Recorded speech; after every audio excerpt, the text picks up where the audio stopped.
Shrimati Mahua Moitra. Thank you. Honorable Speaker, sir, my esteemed colleagues in the 18th Lok Sabha, I stand here on behalf of my party. Mr. Prime Minister, Honorable Prime Minister, I would really request you, since you've been here for the better half of 1 hour, ये भी सुनते हुए जाइए sir, डरिए मत sir, डरिए मत, 2 बार आ गए sir. You came to my area twice during the campaign, sir. आज तो सुन के जाइए sir. Never mind, my bad luck. Honorable Speaker, sir, Rahul, sir, Honorable Speaker, sir, my esteemed colleagues in this newly constituted 18th Lok Sabha, I stand here on behalf of my party, the All India Trinamool Congress. कोई बात नहीं, वो मेरे LOP है, वो already मुझे सुन चुके हैं, वो मेरे LOP है. Honorable Speaker, sir, my esteemed colleagues, in this 18th Lok Sabha, I stand here on behalf of my party, the All India Trinamool Congress, to speak on the Honorable President's address. The last time I stood here, sir, I was not allowed to speak. आप लोगों ने अरे let me finish. Dimple, let me finish. Guys, ignore. Let me finish. And जिसको जाना है, please जाइए, no problem. The last time I stood here, I was not allowed to speak. But the ruling party has paid a very heavy price for throttling the voice of one MP. मुझे बैठाने का चक्कर में जनता ने आपके 63 सदस्यों 63 जन को परमानेंटली बैठा दिया. You have gone down from 303 to 240. In my maiden speech in the Lok Sabha in June 2019, I spoke on the 7 signs of fascism that were taking over this country. 5 years to the date, on June 27, 2024, this House saw the unprecedented scene of the marshals welcoming the President of India, the Honorable President, with a Sengol in their hand. The Sengol is a symbol of the supreme authority of a monarch. It has no place in the temple of a constitutional democracy. But Honorable Speaker, sir, it is understandable why this happened. Because the BJP has still not understood that their 303 brute majority, their Rajtantra, has been reduced to a 240-seat minority by the Loktantra. They are still living in the world of the Sengol. This sudden changed reality, this new reality, is yet to sink in for the treasury benches and especially for the speech writers of the Honorable President's address. The speech that the Honorable President read out, she said, the people of India have elected a stable government with a clear majority. Please do not embarrass the office of the President by using poorly edited cut and paste versions of old speeches. This is not a stable government. It depends on multiple allies with a history of U-turns. It has not got a simple majority. The BJP is 32 short of 272. It is going to be a very hard landing for the treasury benches, as was obvious today. This time, there are 234 warriors this time, firmly united, and we have walked through fire to walk through these doors, so you will not be able to shut us up this time the way you did last time. There are numerous statements in the Honorable President's address that defy even a tenuous link to truth and to reality.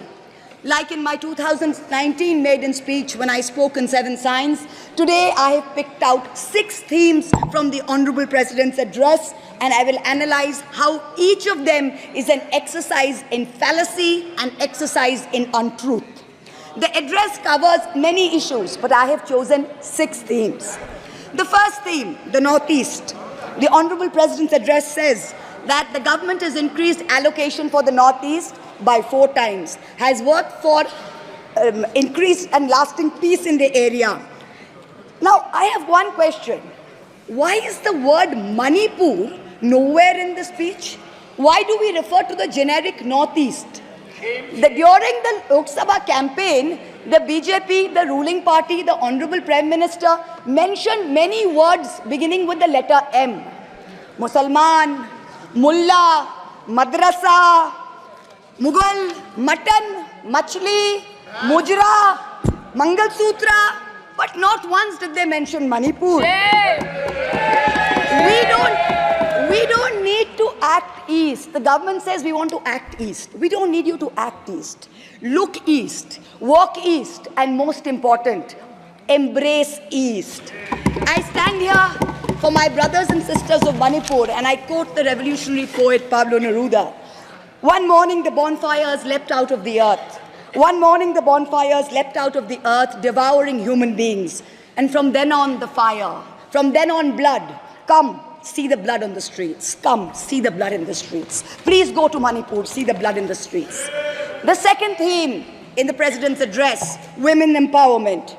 The speech says, women in our country had been demanding greater representation in the Lok Sabha and Vidhan Sabhas, and today they stand empowered by the Women's Reservation Act. This is a complete untruth.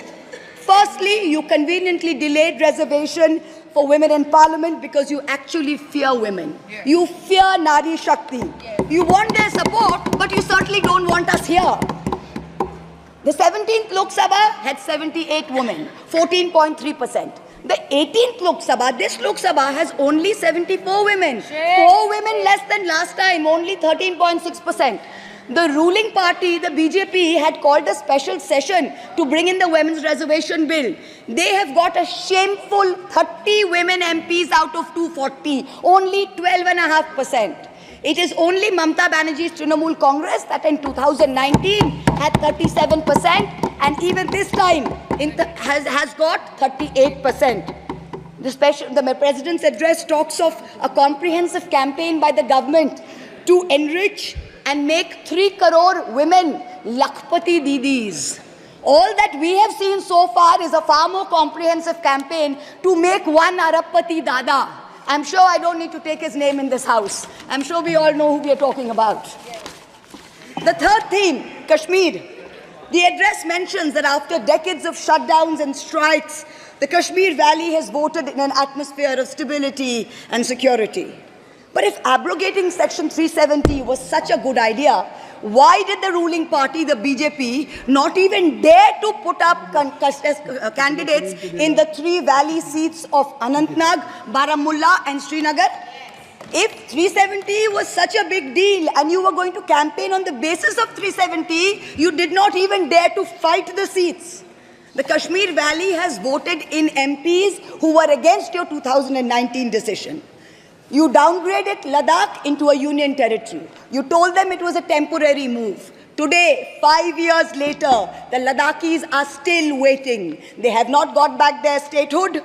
You have not given them a legislature. You have not included them in the 6th schedule. You have not given their demand of 2 separate seats of Leh and Kargil.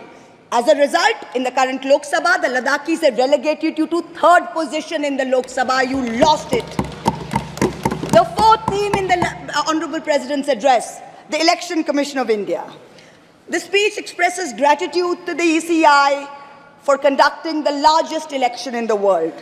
With all humility, with no intent to denigrate the office of what used to be the august constitutional body of this land, let us as members of this opposition put on record that we won in spite of the EC, not because of it.